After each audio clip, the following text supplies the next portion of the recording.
CEO of Franklin Tomorrow, and welcome to February 10th, our monthly Frank Talks lecture. We haven't been at the Enrichment Center in quite a while, so it's nice to be back here. I do like this setting when we have a crowd and we really need to focus on what's happening on the screen and what people are telling us. So welcome today, and glad you could join us for Frank Talks. And I've been saying, while the title up there says City Hall on Wheels, I've been saying City Hall on Wheels literally. I mean, come on. We're going to learn where to go and how to navigate now that the City Hall has moved into an interim space for the next couple years. I think we'll maybe become used to it, but there's a lot of patterns for where the meetings take place as well as where the offices are. So we were just talking about before this about the Franklin Special School District. Oh wait, they like to be called just the Franklin Special District now. People know they are a school district, they feel. So Franklin Special moved into their new headquarters on Eddy Lane last week, and lovely building. And they're now going to hold all of their meetings at their new facility on Eddy Lane, and that's a change from meeting in the schools. So that's tonight as well. So be engaged. So welcome to Frank Talks. We have our first Did You Know question, and Nancy, where is she? I'm gonna help her. Come this way.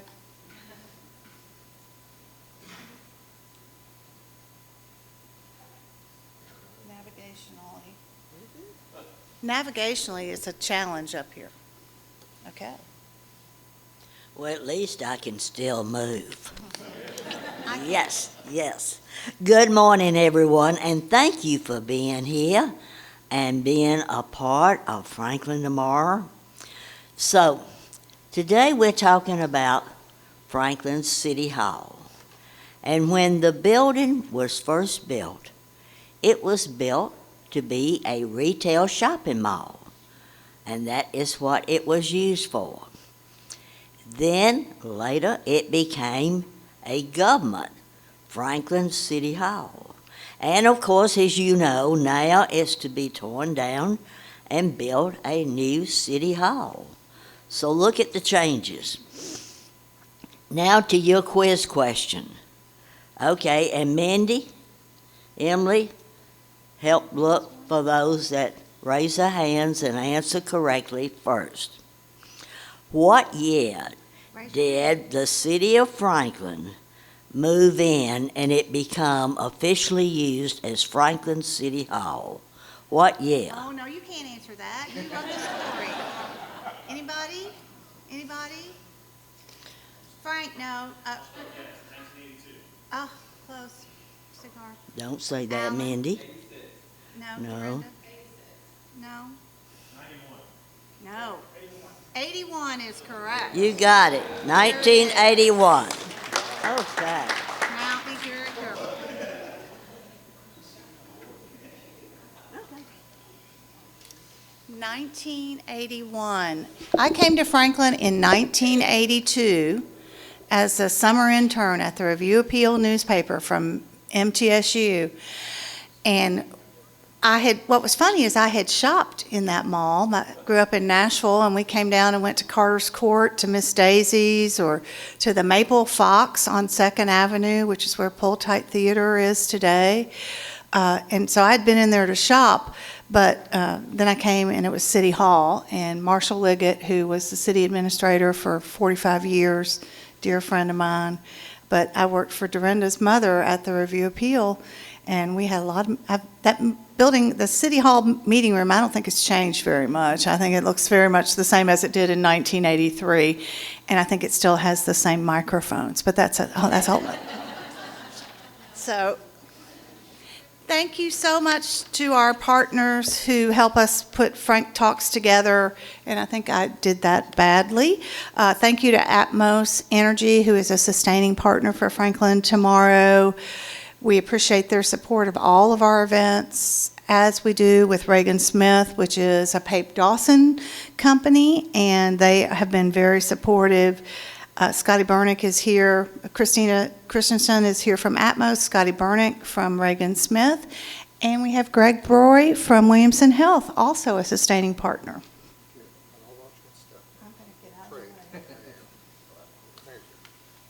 I want to get this stat right. It's American Heart Month, and it is estimated that 50% of people had their first symptom of having coronary heart disease be a heart attack. At Williamson Health, we want to change that. We've got a special promotion going on this month, discounted calcium score screening that you can get at our organization. That's being done at the Imaging Center at the Bone and Joint Institute right on our campus. It's a discounted rate this month of only $50. We want to show a little video today about that. Note the phone number on the screen. If you are interested, we would encourage you to call this month for that special rate. As long as you call, you can make your appointment at any time. Let's take a look. I am extremely thankful for being alive. The process that I went through to realize that makes me even more thankful. So my wife encouraged me to do this CT scan. I was very hesitant to do it. I didn't know what the scan was. I didn't know how long a process it was. A coronary calcium score test is a very simple, non-invasive test that we use to identify the presence of heart artery plaque buildup. The only number that is normal is 0. Anything over 0 and you have some coronary artery disease. We've had patients come in that have had absolutely no symptoms at all, and they have their scan done only to find out that their score was very high and that they were at a high risk of a cardiovascular event. So when I got the results, I had a 4,600 score. I had 4 blockages that the scan found. I did feel like I was a ticking time bomb. I ended up going to the hospital, got a cath done. I was immediately told by Dr. Kwaswani, who's just awesome, and said, "You're gonna have to have open heart surgery." These days I'm feeling great, feel energetic, my heart's functioning well. 50% of people have their first symptom of having coronary disease be a heart attack. People who should get a coronary calcium score test are people who have a family history of heart disease, risk factors for heart disease like high blood pressure, high cholesterol, obesity. The scan from start to finish is probably 5 minutes. There's a little bit of prep work in the room where leads are placed on the body to get a heart rhythm before the scan is done. Some people are worried about the amount of radiation to get one of those scores, and it's extremely low. If we can utilize a simple, affordable test that we can get in 5 minutes to identify the presence of heart artery disease, then we ought to do it. It was a $50 test, and I would have paid $1 million because it saved my life.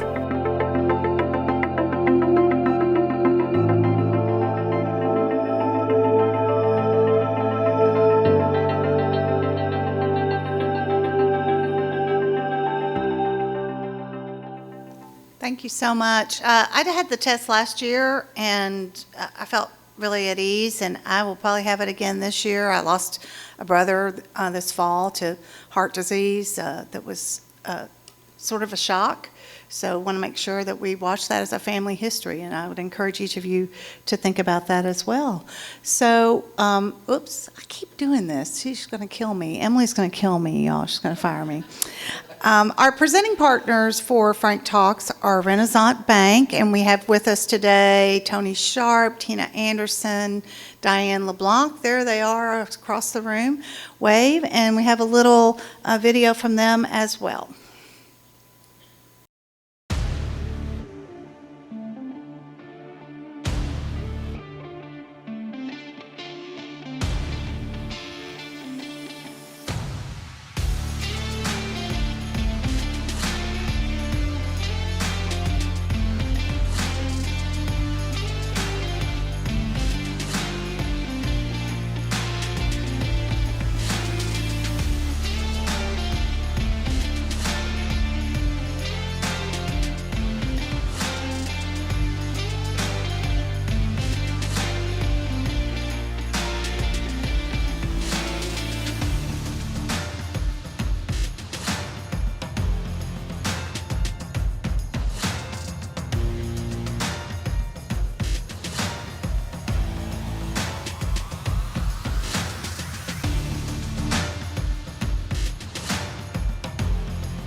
Welcome to Renaissance Bank.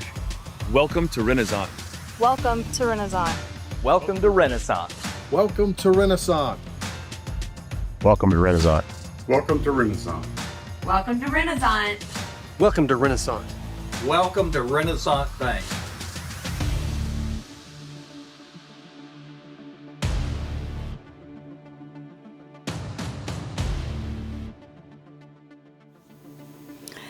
And finally, acting as our co-presenting partner this year for Frank Talks is Vanderbilt University Medical Center, and we appreciate their support of our community and their presence in our community. We have Susan over here today. She's got information about their walk-in clinics, which includes a card that has all the locations of the walk-in clinics. I like to go to the one on McEwen, just saying, I like the one on McEwen. So because I trip and fall and hurt myself somehow just real easily, I end up there quite a lot. But coffee sponsor, thank you to Lion Leadership Group, our McDonald's franchisee. We appreciate their support of all of our events. We want you to save the date. A week from this Wednesday are our Exemplary Community Volunteer Awards, and we have several of our nominees in the room this morning. The awards will begin at 6 p.m. at the Franklin Theater. You can go to our website and find information on how to reserve a seat. The tickets are free. Atmos Energy is even going to buy you a popcorn and a soft drink if you come over there for the event. But we had over 50 nominees for the awards this year from multiple nonprofits and individuals, and we look forward to doing it. This is the 19th year we've held the Exemplary Community Volunteer Awards, and we would thank Lineage Bank and Williamson Memorial Funeral Home. I will just point out that one of the points of the volunteer awards is also to recognize it during an in memoriam individuals we've lost in the last year in our community who've had an impact, and that we've had a number of our founders pass away in the last year, Franklin Tomorrow founders and longtime supporters. So we would love for you to be there, but free popcorn and soft drinks, so yay. And finally, from me, we've been telling you about the Healthy Democracy Project that we're working on with the National Civic League and the Bridge Alliance. Franklin Tomorrow's mission is to engage the community, foster collaboration, and advocate for a shared vision for the future of Franklin. We can only do that if we know what our residents think, because it's about what the residents think. So we have partnered with the National Civic League and the Bridge Alliance. We're one of 2 communities in the country that have been selected for this project. And we appreciate the support of the city of Franklin as we move forward with this. The first part is to take a survey, and it will not take you more than 5 minutes to take this survey, 5 to 7 minutes to take this survey on how you connect with your community, how you learn about things, what's important to you. And so we would encourage you to take this survey this week. We've had over 200 responses so far, but we need your response as well. And the survey will close on Friday. We also would love for you to share this on your social media, that's been on our social media, to get other friends and neighbors, because look at it, y'all are here. Y'all are connected in some way, have brought yourself out, but you have friends and neighbors who are always saying, I don't feel connected, or I'm looking for a way to find out more information. We need to hear their opinions as well. So if you share this survey, that'd be great. Again, it will close this Friday, and we'll move into the next phase of the project, which will be kind of an internal process of interviewing about 30 people from our community to talk a little deeper and learn more about that, their policies and how they move forward. And then we will have a presentation in the early spring about the outcomes, and then undertake how we will respond to the outcomes and how we will encourage other organizations to use the information that we learn. And so we're really excited about being part of this, and so I would encourage you to be part of it. All right, well, I'm going to turn it over to Eric Stuckey, our city administrator, for City Hall on Wheels.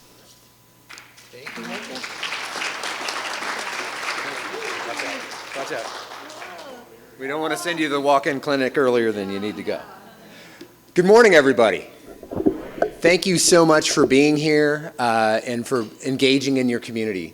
Citizenship is not just consuming city services. It is engaging in your community. It's knowing your neighbor. It's finding out what's going on and seeing how you can be a part of it. And this is a huge part of that, is just hearing what's going on, and we're glad and proud to bring it to you. And this is going to be a grab bag today. We're going to talk about a lot of different things, but really important things. And the best part is you're going to hear from people that really know their stuff. I will introduce them and chime in some, but we're going to bring some of the great expertise from our city team to talk to you and talk about what's going on in these areas. And then if we have a little time at the end, we will definitely take some questions. I do want to recognize some folks. We have members from our Board of Mayor and Aldermen here. Mayor Moore is here. Alderman Peterson, Alderman Blanton is here. Am I missing anybody?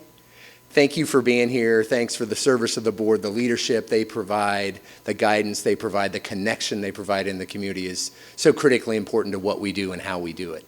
All right, so we are on the verge of some really important projects, generational projects at the City of Franklin. And we're going to talk about some of those today. The first of which is the City Hall transition that we've talked about. We have had temporarily been in the old mall for about 43, 44 years, whatever it was. And so it is that time. It is time to move forward. And we are excited to be and had a great opportunity to put transition space in place. And I want to bring up Vernon Girth to talk about that. Vernon is our Assistant City Administrator for Community and Economic Development. He's been with the city for over 18 years, provided great leadership with that group, and also has been a really important leader in our City Hall project, and especially in this most recent chapter of the transition to interim space. So we're going to have Vernon talk a little bit about where we are and how you can give you a little bit of a guidance on how to plug into where we are now and how to connect with your city. So Vernon, take it away. Thank you, Eric, and good morning, everybody. I hope you're like me. I went to bed real early last night because there wasn't anything on TV worth watching. But as Eric mentioned, and hopefully many of you know, that as we are working on the plans to redevelop City Hall on our historic public square, we have moved. And that happened January 1st, where we started that transition into some interim space. And that's what I want to share with you this morning. And so we've moved over into a portion of the First Bank building here on Columbia Avenue on the corner of 9th Avenue. And as you can see here, we're looking northwest on the corner. And the City Hall Administration Department is in the corner of the building. And if some of you grabbed this sheet that was on the table when you came in, there's still some there, I see. You can pick them up when you leave. It shows the spaces. It lists which departments are in the spaces, which I'll go through, and then where visitor parking is located. So in this building on the second floor, we have our administration department, our recorder's office, our law department, and I'm just communications as well. Thank you. And then in the first floor, we have our finance, purchasing, our budget and performance team, and HR department. And then this is taking another look at it, and over to the left, you can see some visitor parking that faces that front entrance that our employees and visitors can come to do business. This building is right next to it on 9th Avenue, and this is our community development building, and on the third floor is our engineering team, second floor our planning and sustainability team, and on the first floor our building and neighborhood services department and team. And there's meeting rooms in those spaces, but people that are looking to get directions on projects and they want to make an investment can come in that door that faces 9th Avenue, and they'll be greeted as they've always been and giving guidance. And then around the corner, as you head west up to the stop sign and turn right, First Bank had leased this building too. We called it the White House. But our billing and licensing department is on the first floor, and our IT department is up on the second floor. And around back, there's parking and the drop box for people that still pay their water bills, or they can come in and be received as well. I do want to say that along 9th Avenue, that's where visitors can park. We have 2-hour parking restrictions on 9th Avenue. So all along from Columbia Avenue back to Acton Street, there seems to be plenty of parking for visitors. On Acton Street, our Board of Mayor and Aldermen allowed us to make that one-way heading south, and we put 18 parallel parking spaces on Acton Street that provides additional parking for both employees and visitors. And then on the south side of the police headquarters on Plaza Street, there's on-street parking, but we've also leased about 50 spaces in the vacant H.G. Hill parking lot. So there's plenty of employee and visitor parking on that parcel as well. So we're excited to be in that space. We started moving in January 1st. These buildings are fully occupied. The last department to move will be our fire administration team, and they're going to move into the former Franklin Special School District building on New 96 West. As Mindy mentioned, Franklin Special School District had a ribbon cutting Friday. Beautiful building on Eddy Lane. I encourage you all to go by. But we are taking over that space to house our fire administration team, and they should be fully located here in the next week or two. And I know Kelly is going to come up and talk about the new City Hall, and we'll be in these interim locations planned until mid-2027. So come visit us, and can always pick up the phone and call too, and we're happy to help. Thank you. Thank you, Vernon. I really want to recognize Vernon's leadership in this project, in this transition. Moving everybody in such a short period of time is no small task, and it has gone remarkably well, knock on some wood, but it has been great, and that's no small feat, and Vernon has been part of that, but we've also had every department represented in pulling that together and working well together, and it's a great testament to what our team can do, putting our mind to it. All right, so the exciting part is to talk about what's to come. I'm going to have Kelly Dannenfelser come up. Kelly is our Assistant Director for the Planning and Sustainability Department, and she has been part of our City Hall team since we had a City Hall team, I think. So she's been there helping us along. I also want to recognize Mark Kilty is back there as well. Mark is our Assistant City Administrator for Public Works. He's also part of that City Hall team. So we want to give you a glimpse of what's to come, and just whet your appetite of what a great addition this is going to be to our square, to serve our community and to support our team. So Kelly, take it away. Thank you, Eric. Can you all hear me all right? Okay. Well, I'm going to take you through a series of images because pictures speak 1,000 words. And before we take you forward, we're just going to show you where we were. This is our City Hall building. How many of you have been inside this building? That is wonderful. We've got a really engaged group here. I love it. So you know where this is, in between the 231 building and Ruby Sunshine and the county courthouse and Mellow Mushroom on our prominent historic public square.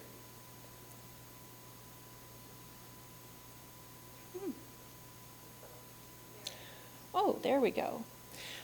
This is a look inside our building. This is our storage area where we keep all of our important records.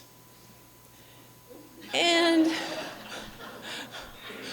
our roof has been failing for a while now, and some of our engineering staff actually had a little fun with this and went by and thought, that looks a little bit like Big Bird, and brought some joy to our eyes as we dealt with the mold. And this is a common experience as well, the water in our indoor water features coming down into our blue bins that get rolled out, when they get full. But you can see past the bucket here and look at how we worked with tall cubes, no windows. This was the environment that we've been in for a long time now. that old mall wasn't designed for people to work inside. It was just to shop, and leave. But we've been there all day, every day for a long time. But this is where we're going. Yes, yes. We're taking the missing tooth that is on the corner of our square and bringing back a prominent city hall that exudes the qualities that make Franklin Franklin. We spent a tremendous amount of time engaging the public and coming up with a master plan, getting input from our board of mayor and aldermen, our design review committee, the employees, the citizens, the stakeholders in downtown, to really create a beautiful city hall that complements our historic public square, that doesn't compete with the courthouse, but yet stands as an anchor for city and county government to be on two prominent corners of our public square. So what we heard during that feedback was return the entrance to the square. Our historic city hall, which how many of you know there is one on the square? Anyone? Okay, it sits across from where we are. It's where Onyx and Alabaster is today. It is our only remaining historic city hall on the square, but its entrance faces the square, and so this one will too. And it'll be much easier to get to with the 2nd Avenue parking garage that you can see off to your left, creating a pedestrian promenade that takes you right to the square from that parking area, creating a prominent entrance for our square and our public to enter. Right now, we've got 5 different entrances in our old city hall, and citizens didn't really know where to go when they came in, and this will have a centralized location ready to welcome citizens to engage in that public process as our board and other commissions make important decisions about the future of our city. So I'm going to walk you down 3rd Avenue. This is a look at the side of the building, and inside that first floor will be the boardroom. It is a 3-story portion. We spent a lot of time on making sure that the massing and the form, and Jim Roberts is here with us, and he was the chair of the Historic Zoning Commission for many years and really was active in the process for making sure that this building fits the character and fits our framework for historic Franklin. This one takes you down 3rd Avenue a little more. It looks back towards the square and shows the streetscape that will be included in this project on both sides of 3rd Avenue. It'll really draw people down, which doesn't happen today. It's kind of a blank facade, and it doesn't entice people because there's blank walls, no windows, no real entrances. There's nothing to go see. And that's all going to change with this redevelopment project that we're doing. What you see here is a courtyard that breaks up the 3-story facade, that building form, and then moves down to a 2-story form so that it reflects the character of what's down 3rd Avenue. And this is a look back at the streetscape again. It also shows several tenant spaces that could be used for commercial uses. It could someday be used for growth for the city as needed, but it gives people a place to come to and could provide neighborhood retail and commercial services. And that's another look at it. And then what we were able to do with this, which was really, really wonderful, because it creates an amenity for the whole public to use, is capturing an acre of land. Because we went up with the building, which is 1 story right now, we were able to capture an acre of land to create a public park, which will be an amenity for all of us. The citizens, the residents, the employees, the visitors, anyone who comes to one of our festivals. It's really going to have a lot of amenities for people, which includes a fountain, swinging benches, places to sit, just a place to be. We did a lot of community outreach for this too, surveys, interviews, and wanted to create a place that was accessible for people to just enjoy nature. They wanted shade, they wanted a place to sit, and just enjoy being in downtown Franklin. Now you might be wondering, when? So, you'll start to see fencing go up around the site in mid to late April, with construction, really demolition, starting in May, and then excavation, because this project will include a lower subgrade level of parking of 200 spaces for employees, which frees up that 2nd Avenue parking garage, and then the building commences, and we expect to be back in by mid-2027. So really exciting times that are coming our way. Thank you. Thank you, Kelly.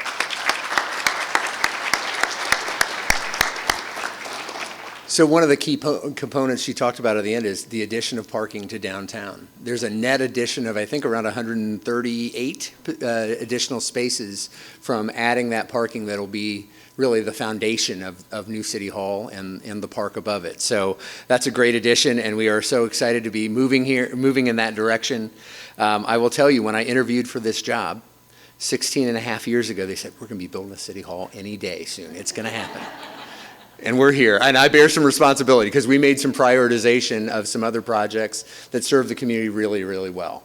We built a police headquarters. We were able to reuse the 84 Lumber retail site to become a great public works location that has expansion capability and is much more centrally located to serve our community as we grow.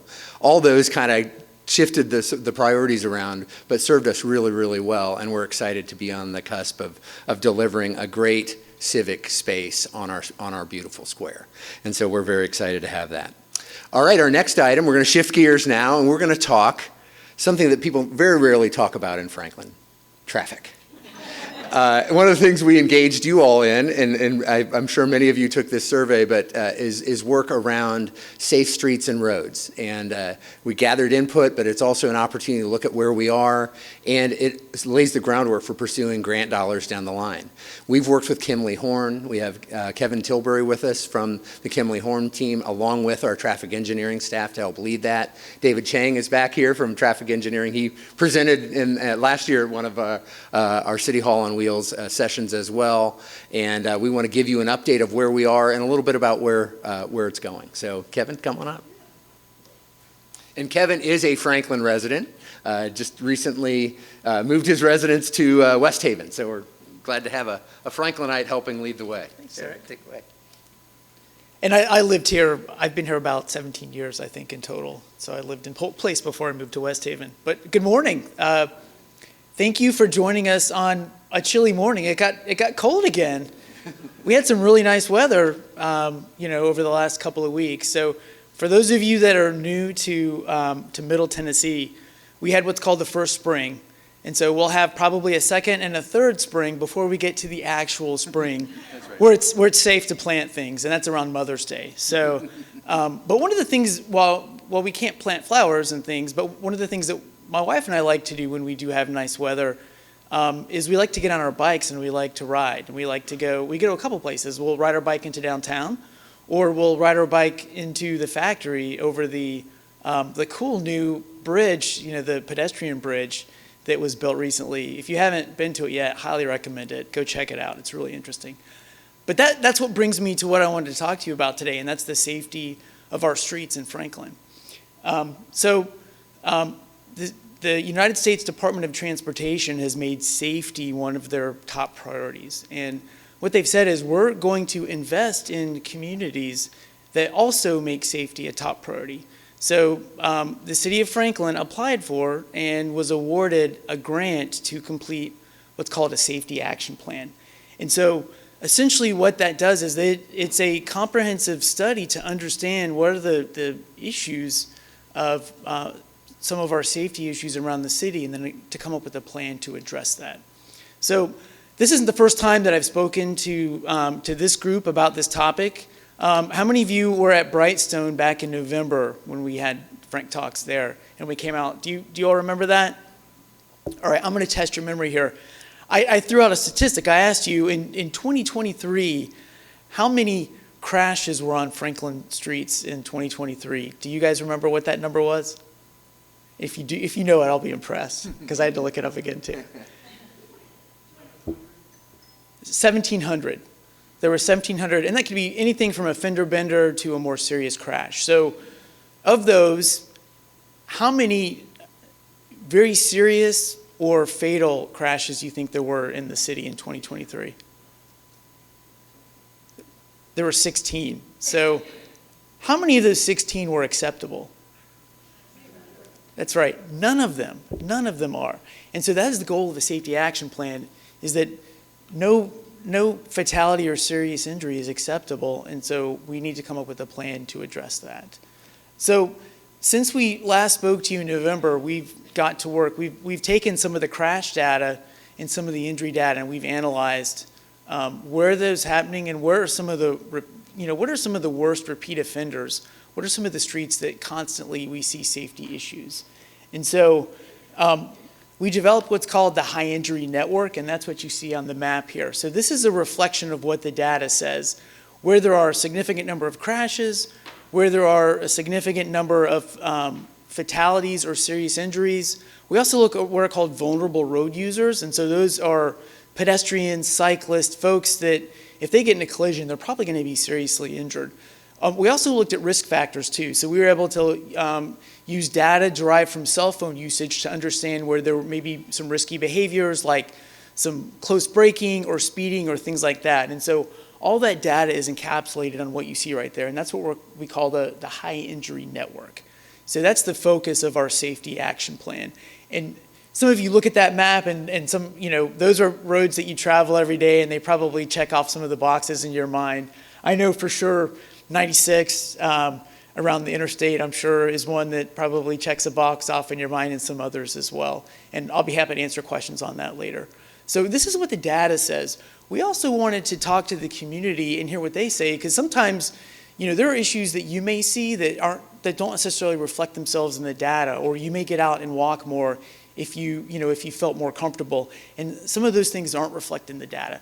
So one of the things that we've also been doing is doing public outreach. So we also had a survey. We'll talk more about that in a minute. And then we went out to some special events. So we attended Breakfast in the Mayor's. I already talked about the Frank Talks. We were at Family Day also out at Harlansdale, just talking with the community and getting them to complete the survey.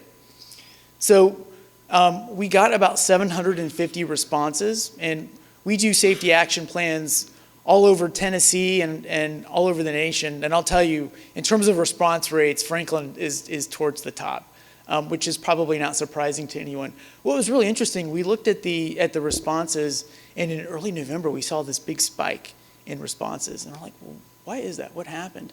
And one of the reasons why is we went back and looked. That's when I came out and talked to Frank Talks, was on November 4th, and we saw a spike in participation afterwards. So I think that's a testament to the civic impact of this group and you all, that you boosted our participation. So thank you very much for that. But here are some things that we saw. This is just a very small snapshot of the data, but what you told us were some of your top concerns with respect to safety were impaired, reckless, or distracted driving, which I'm sure we've all seen or experienced. People said, we might get out more often if there were maybe a few more sidewalks, or if we had, places that we felt safe and comfortable to bike. And then we also heard speeding was a big issue too, which I'm sure you all have probably experienced that as well. But then we also said, what are some improvements that you would like to see maybe to address some of the safety concerns? So we heard new sidewalks, we heard crosswalks, we heard better lighting, and then we heard improved paving as well, which I thought was really interesting.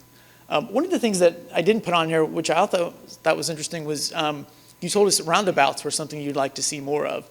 And if we had asked that question probably 15 or 20 years ago, we probably wouldn't have heard that. But I think it's just a sign of the times of how far we've come as a community. I think people are more comfortable with roundabouts now that you've seen them in action.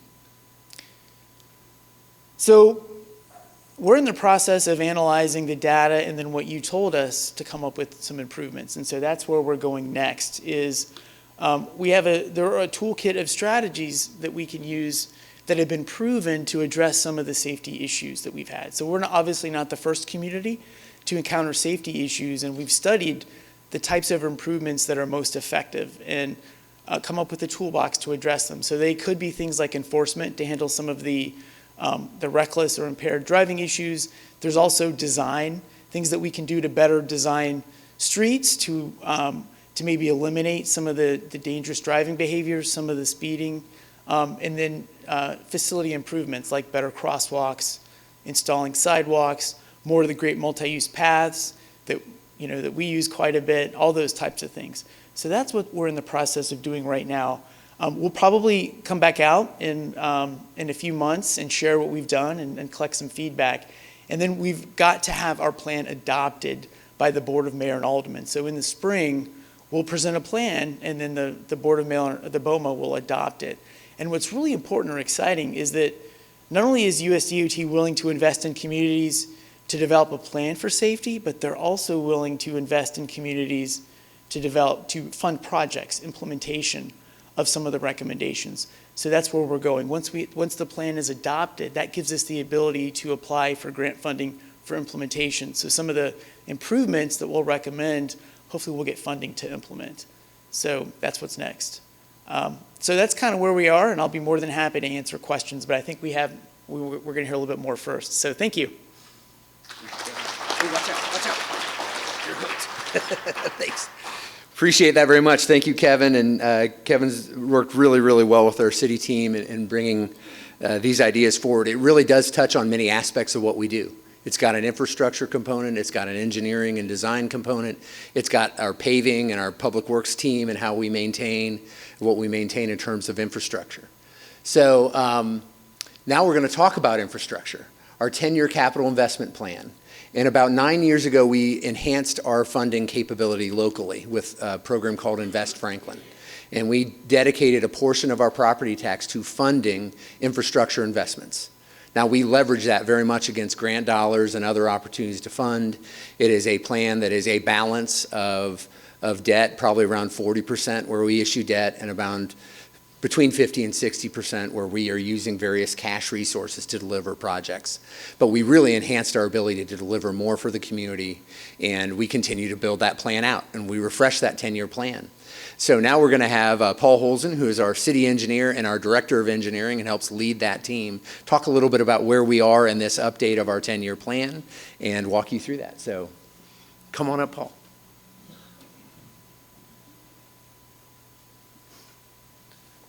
All right, so first we'll start off by talking about what is our capital improvement plan.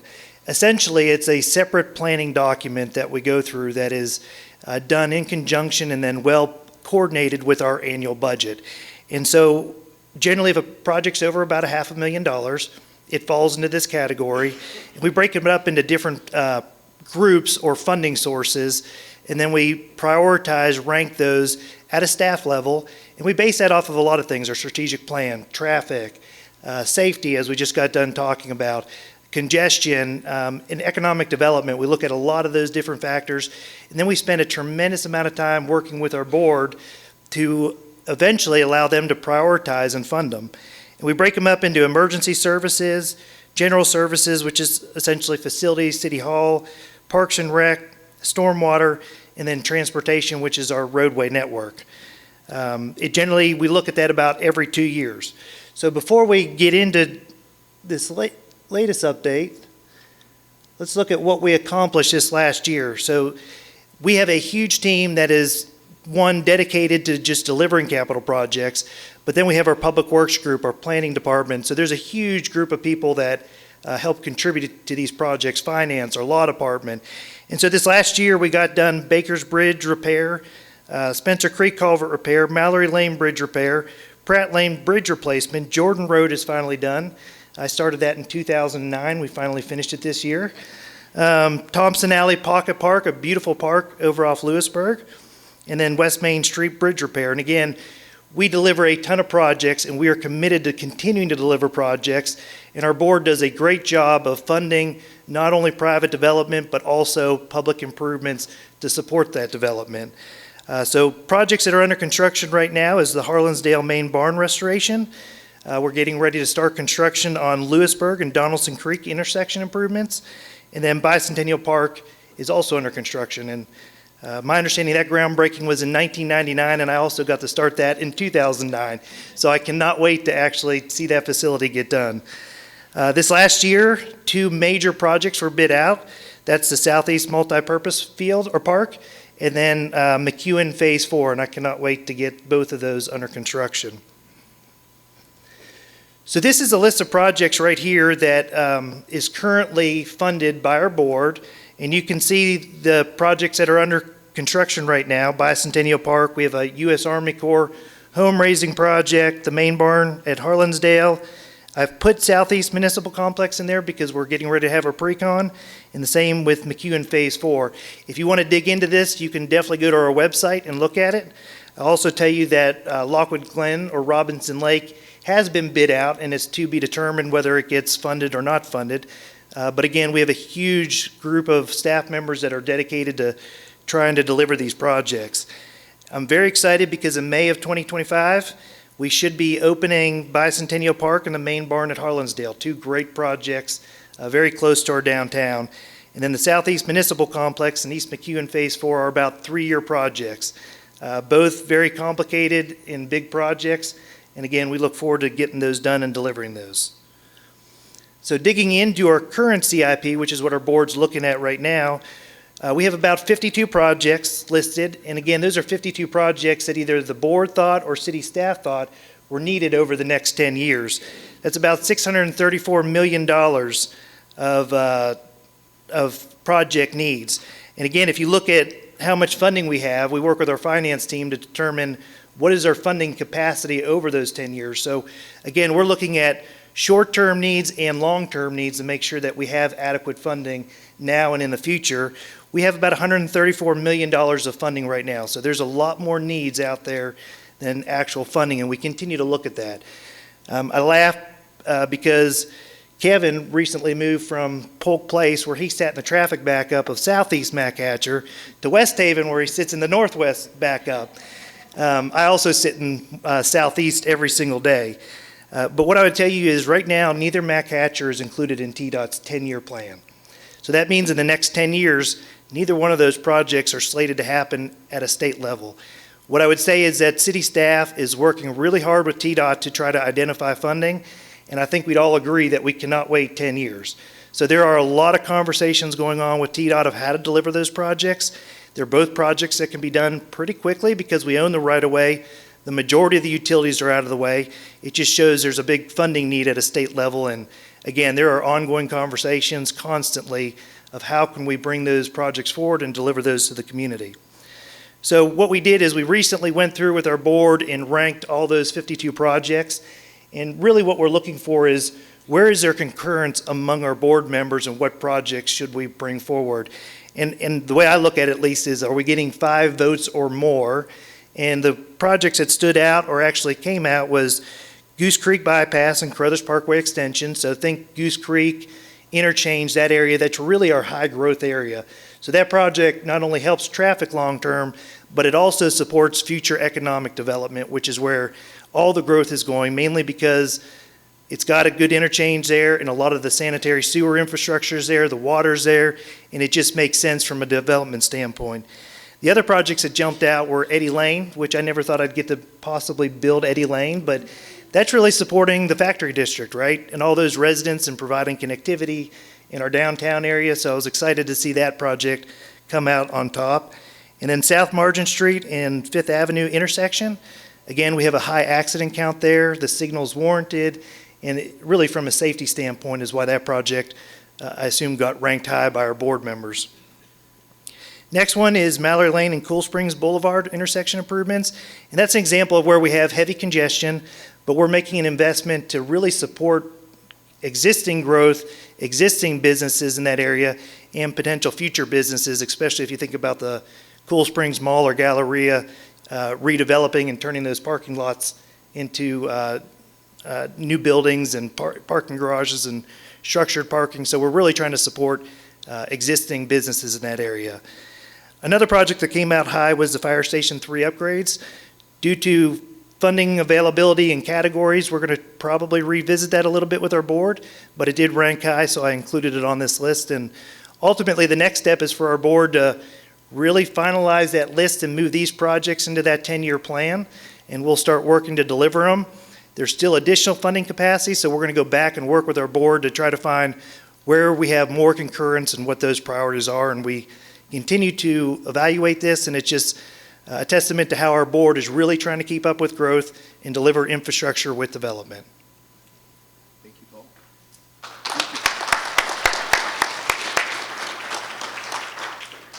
All right, Mindy, how much time do we have? We got 5 minutes, so we will open it up for questions if you've got it. I just want to thank this team.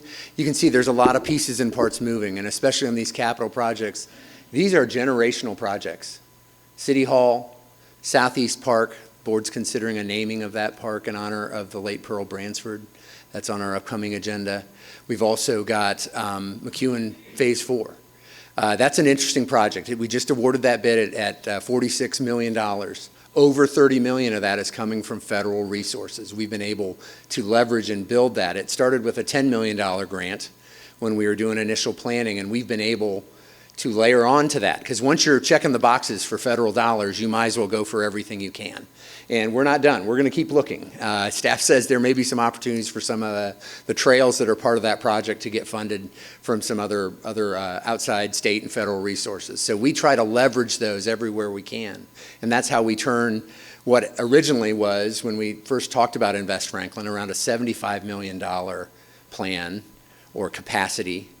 That's leveraged into $380 million over the 10 years. So we look at how we leverage what we've got, use debt appropriately and strategically, and then again, look at our cash resources. We put more cash in than we do debt to deliver these long-term projects, which I think is a good balancing act that we go through. So brief us on how the meetings are going to take place. Oh yes, we should touch on that. Yes. And where people need to be, because we are engaged people. This is a big week. We make our transition this week. Tuesday nights, Board of Mayor and Alderman meetings will be at the county complex. So at 5 o'clock, well actually at 4:30 we have beer board meeting. And then at 5 o'clock our work session will take place in the county commission chambers out on West Main Street. So you can come in there, a couple entrances, parking right along the side of the building. You can come in the main entrance, but it's probably better to park on the side and come in. There's 2 entrances along the side of the building that'll get you right into that meeting room. So that's where Board of Mayor and Alderman, both work sessions and voting meetings will take place. We'll also have Planning Commission meetings there, as well as our Capital Investment Committee meeting, because that has board members and it kind of flows right into the Planning Commission meetings later that day. So those meetings will have their home at the county complex. And then pretty much all other meetings, all our other boards and commissions will meet out at Eastern Flank. So at the event space there, the old clubhouse that has been converted into a really nice meeting space. So all the other remaining boards and commissions will meet, I believe. Board of Zoning Appeals meets there tonight, I think is right. And so we've got, we're up and running on all those meetings. Ever in doubt, just click on our calendar at franklintn.gov and it'll show you where to go. But those are really our 2 main meeting spaces, larger meetings essentially at the county, and then all others pretty much at Eastern Flank. And still available on social media and on YouTube. Yes, all the other resources to watch it live. We've got to rattle Comcast cage a little bit because they've been slow getting some fiber connections that'll get us going on Franklin TV fully, but that'll happen. But everything else you can get all the ways you get it now. Those are all those spaces are wired for us to broadcast both live meetings and then you can pick them up through YouTube or Facebook or any other of the resources, our website, to see those meetings. Questions? Go ahead, Frank. 96 between Royal Oaks and Okay, so this is, 90, Paul can chime in here, but this is a challenge for us. It is a state project. We've highlighted that interchange as the biggest problem that we face. It is way over capacity. We've highlighted, Paul talked about the Mac Hatcher legs. We've highlighted those. We've highlighted that interchange, and we've highlighted Franklin Road heading north of Mac Hatcher. Question as our priorities. Excuse me? Oh, the median?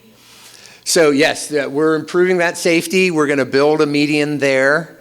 And so that will get people out of turning into, you got Hardee's and Wendy's and KFC there. God bless fast food, but we don't want people to get hurt. And that is our highest accident area. So we came to the board with a plan to provide for that. We're looking at ways, and actually the GPS services are already directing people so that they don't take those risky movements to go across. So that is moving forward. Paul, what's our time frame on that? So starting about 3 or 4 months, we'll have that up and going. It is in the now plan. It is in the 2025 plan. So that part is moving forward. Yes. Yes.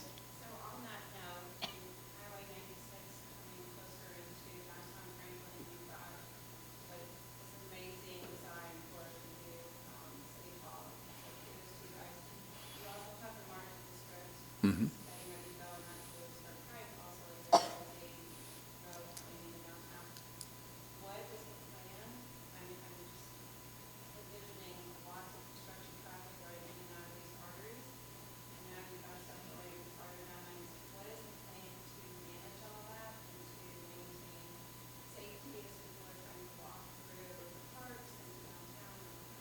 Yeah, well, we're continuing to work on all those pedestrian connections. We also have some street or some sidewalk projects along Lewisburg that are in the works.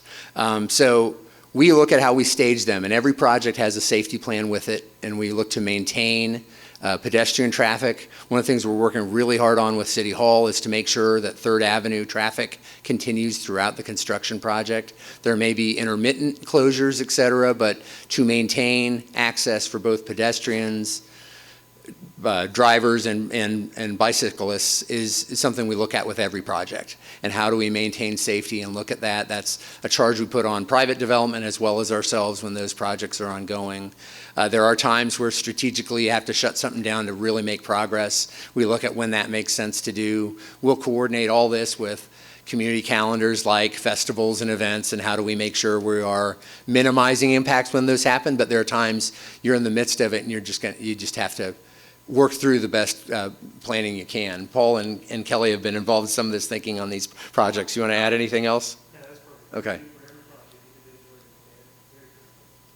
Will the 2nd Avenue parking garage in downtown remain open during the construction? Yes, 2nd Avenue is fully open, and that's your parking outlet. If you're looking at a place to park in downtown now, every time I go by, there's like 100 spaces available. It's like the old days. That was always the outlet to find a space. It is now, because we've moved our city staff down to our interim location, that's freed up parking in that 2nd Avenue, and we will maintain that with the addition of parking that will be structured as part of building new City Hall. So we are enhancing the availability of parking in downtown, both in the interim and with the long-term solution. And one more, in sort of relation to her question about the downtown court, there's a big project on Lewisburg Pike right now to replace sewer and water. Yep.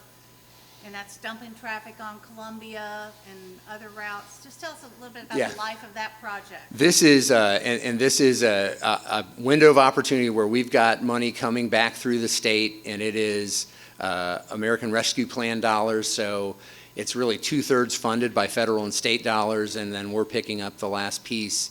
And it is upgrading old infrastructure all the way down Lewisburg. And we're essentially taking it a block at a time. It should be done by the fall of this year. And we know we are creating a new inconvenience with each block.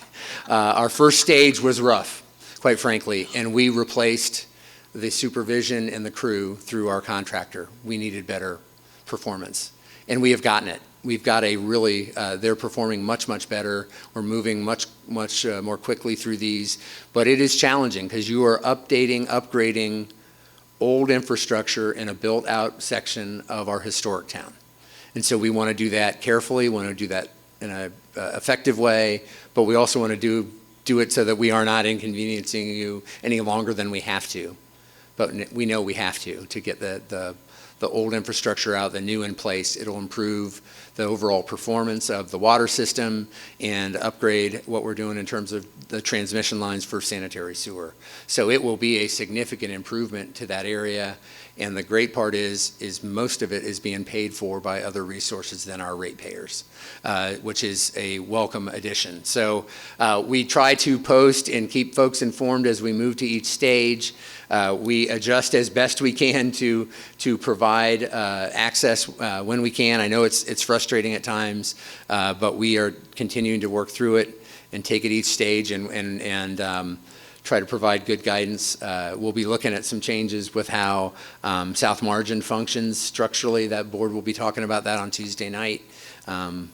That's more of a long-term request that's come from the Downtown Neighborhood Association to look at how that functions and could that move more efficiently in terms of, Paul, what is that? That's a dedicated right turn on South Margin as you're headed east. So that is a change that came to us from the neighborhood. We looked at, we're going to talk to further, but it'll keep more continuous movement. That'll hopefully move more vehicles through that area of downtown. Anybody, one more question? One more? Yes. Richard. Yes. Don't see anything about the southwest part. Yeah. However, you have a large residential subdivision that's being planned behind Tractor Supply, which is just going to download more traffic on Columbia. Mm-hmm. New Street. Is there any wrong with it? But you have the northwest and the southeast quadrants have upgrades that aren't in the TDOT's Yeah. plan. But nothing mentioned about the southwest quadrant. Is that ever going to be done? It is way off in the future for TDOT and their planning. Those widenings of northwest and southeast are much higher on their list. We're trying to respond to that. And the completion of that loop is much, much more expensive than the widening of existing roadways. The other, the other piece that is also complementary to that is the widening of Columbia Avenue. And that has also been fully funded by, again, state and federal dollars. We're facilitating that project, but that will widen that roadway to be a 5-lane cross-section, turn lane in the middle and 2 lanes each direction. Also have sidewalk facility in place on the west side throughout, and that'll go from just north of Downs all the way through the Mac Hatcher intersection. That will improve the capacity and the safety of that roadway and provide pedestrian structures that we do not have. So we're trying to move TDOT along as best we can on where we see the first action we see in their existing plans are not until 2035 on the southeast. We're trying to move both southeast and northwest in the 10-year window.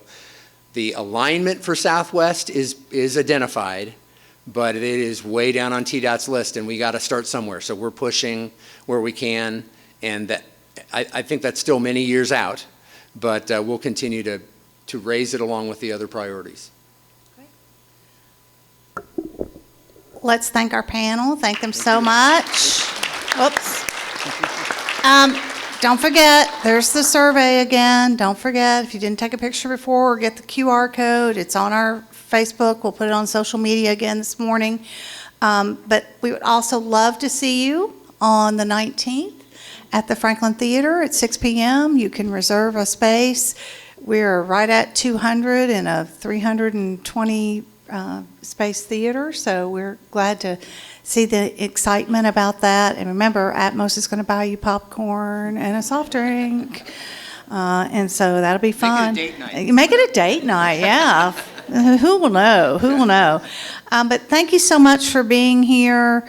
And I do really appreciate how connected people are, and we see some new faces today, and we appreciate that. And we'll look forward to seeing you. I won't see you in March, probably, or maybe I will. I'm having some knee surgery later this month, and so I'll maybe incapacitated. But then that's March 20th is our next Frank Talks. We're going to move it for spring break. And then Breakfast with the Mayors, the next one of those will be April 29th at Rolling Hills Community Church. So mark that on your calendar, and we will see you all soon. Have a great day.